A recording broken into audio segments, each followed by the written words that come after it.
ગાંધીનગરમાં મુખ્યમંત્રીની અધ્યક્ષતામાં કેબિનેટની બેઠક યોજાઈ હતી, જેમાં મહત્વના મુદ્દાઓ પર ચર્ચા કરવામાં આવી।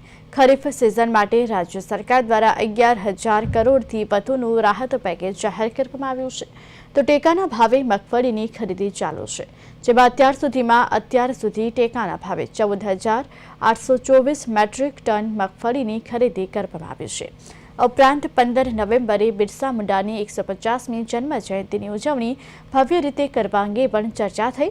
વડાપ્રધાન નરેન્દ્ર મોદી 15 નવેમ્બરે 8,400 કરોડના પ્રકલ્પોનું લોકાર્પણ કરશે।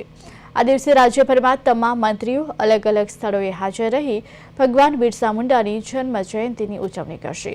ઉપરાંત મુખ્યમંત્રી ભૂપેન્દ્ર પટેલે સપ્તાહના સોમવાર અને મંગળવારે તમામ મંત્રીઓને નાગરિકો સાથે સીધો સંપર્ક કરી તેમની સમસ્યાઓ સાંભળવાનો આદેશ આપ્યો છે।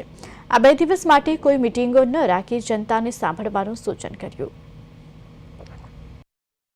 ખાસ કરીને કમોસમી વરસાદમાં ખેડૂતને બેઠો કરવા માટે થઈને રાજ્યની સરકારે જે પ્રકારે ખેડૂતોને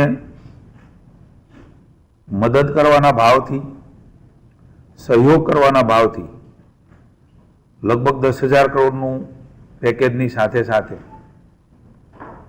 15,000 કરોડની ખરીદી પણ રાજ્યની સરકારે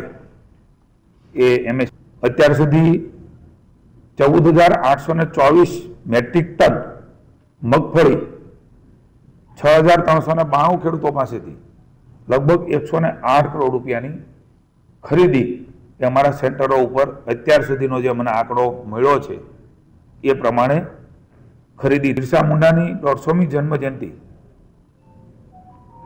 જનજાતિ ગૌરવ વર્ષની ભવ્ય ઉજવણી એમની પ્રેરણાથી થવાની છે।